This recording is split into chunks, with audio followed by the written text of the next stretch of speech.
Praise the Lord. सभी देखने वालों को परमेश्वर बहुत सारी आशीष दे।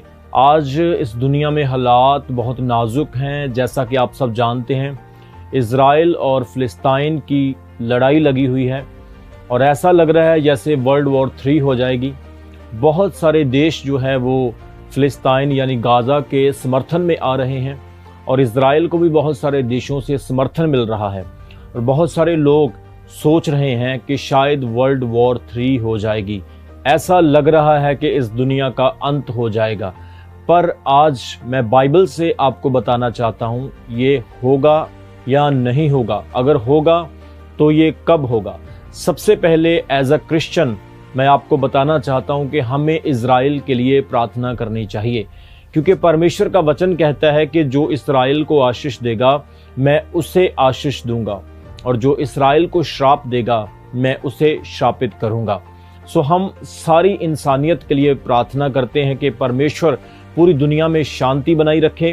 परमेश्वर सबको आशीष दे, चाहे वो हमारा दुश्मन भी क्यों ना हो। परमेश्वर उसे भी ब्लेस करे और उसे भी बुद्धि और शांति से भरे।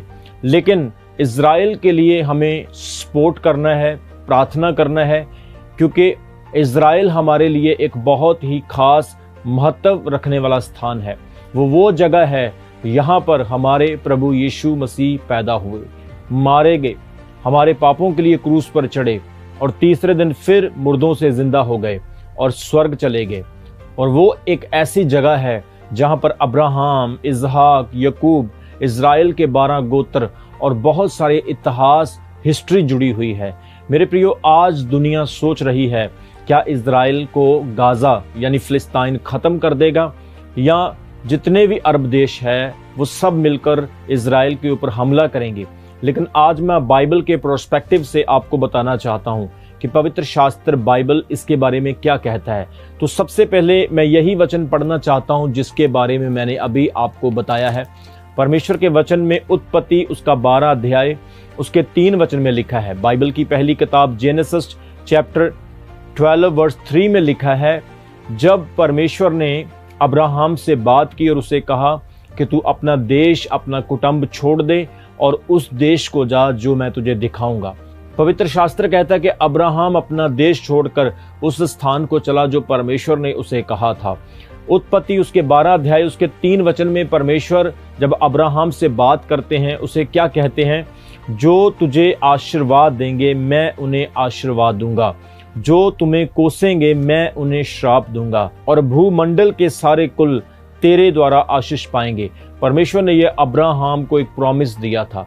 आज अगर आप इज़राइल को आशीष देते हैं तो आप भी आशीष पाते हैं। अगर आप इज़राइल के लिए श्राप बोलते हैं तो आपको भी श्राप मिलेगा, क्योंकि ऐसा परमेश्वर ने अब्राहम से कहा था। आप जब बाइबल का इतिहास पढ़ेंगे, अब्राहम जहां जहां भी गया वहां वहां जिन लोगों ने अब्राहम की मदद की, अब्राहम की हेल्प की, फेवर किया, उन लोगों को परमेश्वर ने बहुत आशीष दी।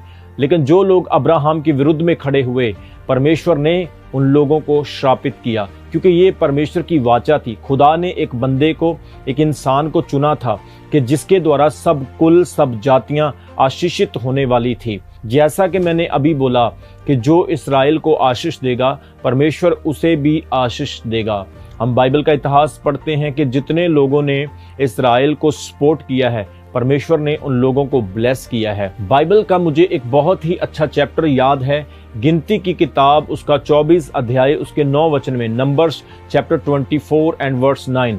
वहां पर एक भविष्यवक्ता, एक प्रॉफिट जो कि बलाक राजा के द्वारा बुलाया जाता है और उसे बोला जाता है कि तू इज़राइल के विरुद्ध भविष्यवाणी कर और इज़राइल को श्रापित कर दे। जैसा कि मैंने पहले आपको बोला कि अगर आप इज़राइल को आशीष देते हैं तो आप आशीष पाएंगे, श्राप देते हैं तो श्राप पाएंगे। और इस भविष्यवक्ता का नाम है बिलाम, जो कि बोर का पुत्र है, और इसे बुलाया जाता है बलाक, जो कि सपोर का पुत्र है, इज़राइल के विरुद्ध भविष्यवाणी करने के लिए। बलाक बिलाम को कहता है कि तू भविष्यवाणी कर, क्योंकि इस्राएली लोग जब यरीहो से निकल कर आ रहे थे तो उन्होंने मोआब देश में आकर के डेरे डाल लिए और उनकी गिनती बहुत ही बड़ी थी, जिसे देख करके बलाक राजा कंप्लीटली डर चुका था।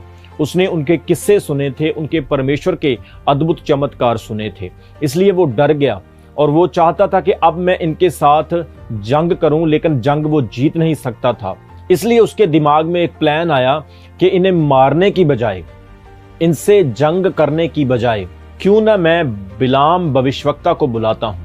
वो इनके विरुद्ध में भविष्यवाणी करेगा, इन्हें श्रापित करेगा और मेरा काम हो जाएगा। तो वो उन्हें बुलाता है और बिलाम आता है और भविष्यवाणी करने लगता है।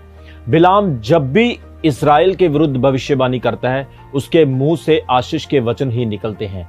जैसा कि गिनती उसका 24 अध्याय उसके 9 वचन में वो भविष्यवाणी करते करते ये बात बोलता है, वह दबका बैठा है, वह सिंह या सिंहनी के समान लेट गया है, अब उसको कौन छेड़े। इस्राएल के बारे में परमेश्वर यहोवा बिलाम के द्वारा ये भविष्यवाणी करता है कि जो मेरी कौम है, जो मेरे लोग हैं, वो शेर के समान है, वो सिंहनी के समान है, अब वो लेटे हुए हैं, उन्हें कौन छेड़ सकता है, कौन उनके साथ कंट्रोवर्सी कर सकता है, उनसे पंगा ले सकता है। आप देखें, परमेश्वर ने इजरायली लोगों को बुद्धि और आत्मा से परिपूर्ण किया है। परमेश्वर ने उन्हें फिजिकली और बुद्धिमान बना करके खड़ा किया है। इसलिए अब कोई भी उसके विरुद्ध नहीं जाना चाहता था, क्योंकि ये परमेश्वर की इच्छा थी कि इस्राएल के विरुद्ध में कोई भी ना बोले। और आज जो युद्ध लगा हुआ है, इस युद्ध को देख करके आप अनुमान लगा सकते हैं कि सऊदी अरेबिया किधर जा रहा है, रूस किसके पक्ष में है, इंग्लैंड किसके पक्ष में है, अमेरिका किसकी ओर जा रहा है, कौन देश किस देश को सपोर्ट कर रहा है। सभी लोगों के मन में ये बात दौड़ रही है। लेकिन बाइबल इसके बारे में क्या कहती है कि सब जातियां इजराइल के विरुद्ध में खड़ी होंगी। सो जब हम हिजकियेल की किताब उसके 38 अध्याय उसके 1 वचन में पढ़ते हैं, वहां पर परमेश्वर यहोवा ने हिजकियेल को दर्शन देकर ये भविष्यवाणी के वचन उसे बताए। और वो परमेश्वर से बात करते समय क्या कहता है, फिर यहोवा का वचन मेरे पास पहुंचा, हे मनुष्य की संतान, अपना मुंह मगोग देश के गोग की ओर करके, जो रोस, जहां पर जो रोस आया है ये रशिया का नाम है। बाइबल में रशिया को रोस कहा गया है। मशेक और तुबल का प्रधान है, उसके विरुद्ध भविष्यवाणी कर।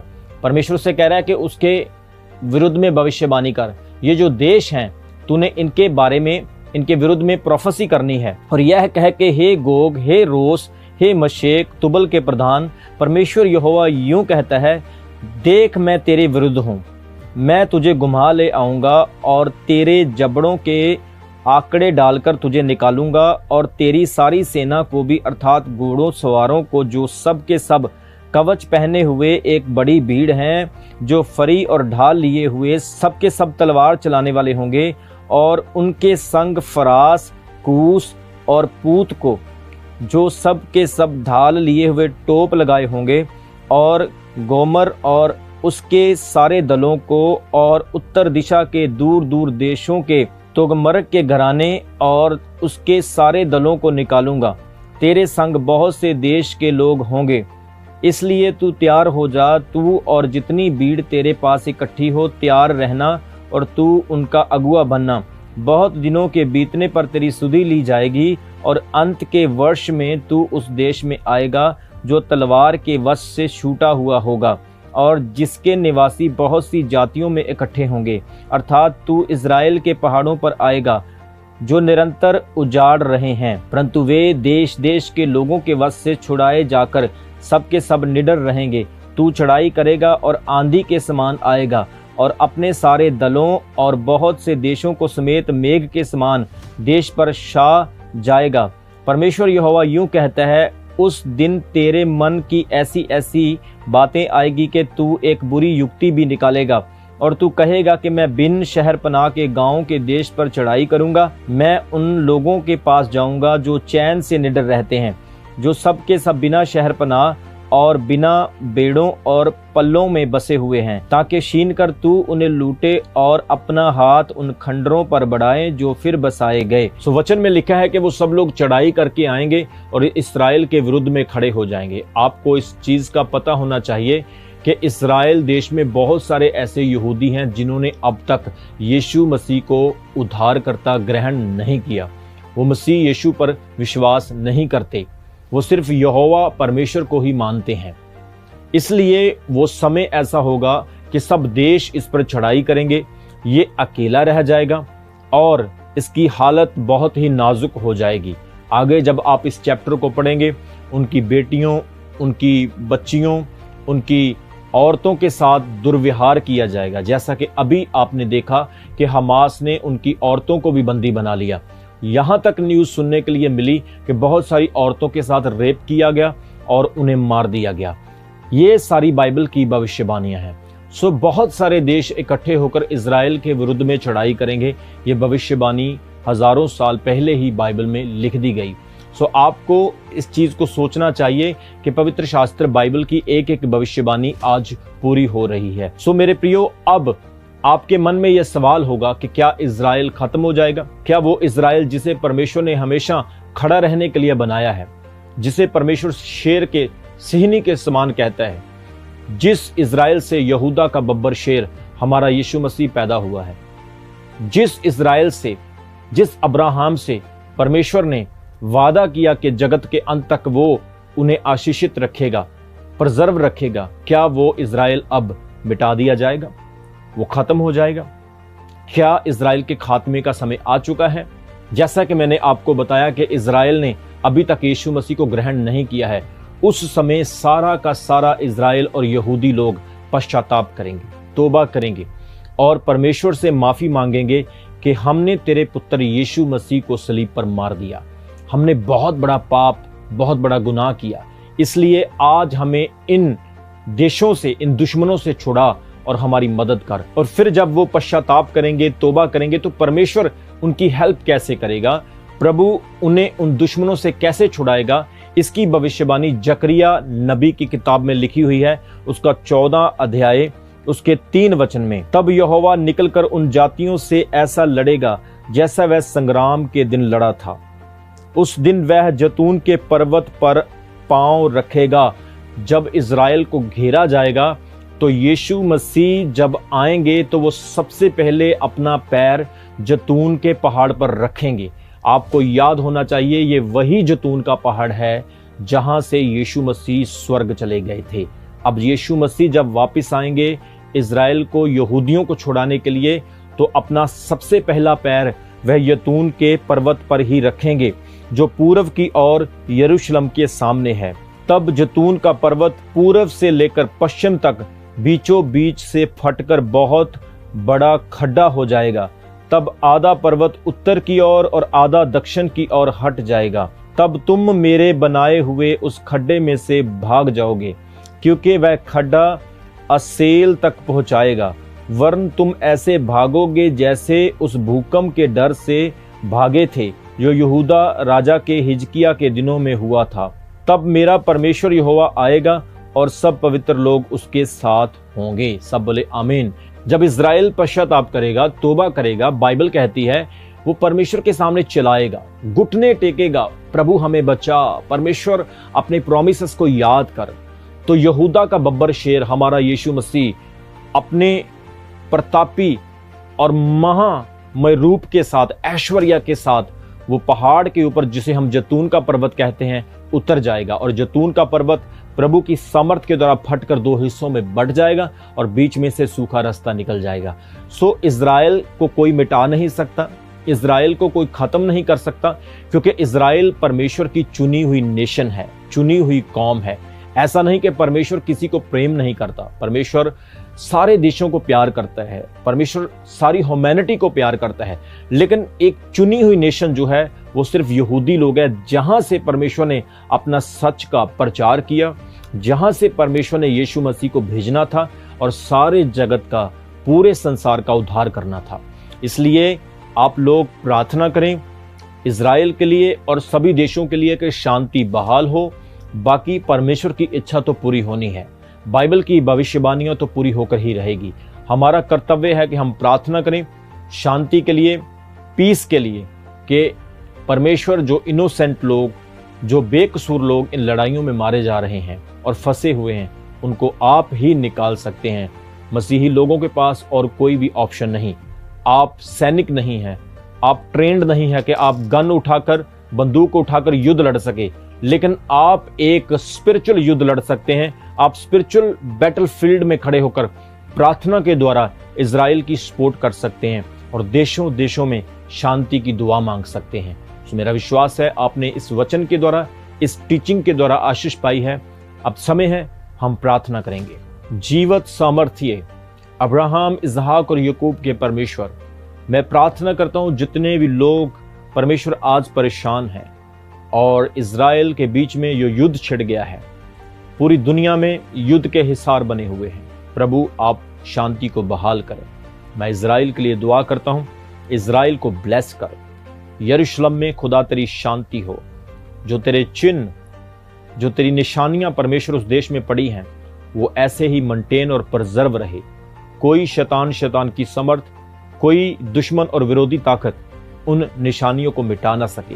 मैं प्रार्थना करता हूं खुदा, इजराइल में शांति देना, यहां तक कि जो हमारे दुश्मन हैं, इजराइल के दुश्मन हैं, उन्हें भी शांति देना। सब लोग चैन से और तेरे ज्ञान को जानते हुए अपने अच्छे जीवन को व्यतीत कर सके। मैं विश्वास करता हूं पिता, तूने मेरी प्रार्थना को सुना है। खुदा, इजराइल हमेशा जीता रहे और इजराइल को बरकत मिले, ताकि हम भी बरकत पा सकें। हर सुनने वाला आशीष पाए, हर एक व्यक्ति आशीष पाए। फिलिस्तीन में जितने लोग पीड़ित हैं उन्हें भी शांति दे, हमारे दुश्मनों को भी शांति दे। परमेश्वर तेरा पवित्र आत्मा तेरे लोगों के साथ रहे, इजराइल के साथ रहे। As a Christian I support Israel and I pray for all humanity. Bless each and every person Lord and pour out your spirit, peace and blessing upon each and every person. Thank you Lord. I decree and declare blessing and protection. सुरक्षा को मांगता हूं। यदि यहोवा हमारी ओर है, कौन हमारा विरोधी हो सकता है। परमेश्वर तेरा धन्यवाद मेरी प्रार्थना को सुनने के लिए। तेरे पुत्र यीशु मसीह के सामर्थ्य और जीवित नाम में मैं इस प्रार्थना को उत्तर के साथ मांगता हूं और पा लेता हूं। आमीन, आमीन। God bless you all. आप सब भी इजराइल की शांति के लिए, पूरे विश्व की शांति के लिए प्रार्थना करते रहें। आमीन।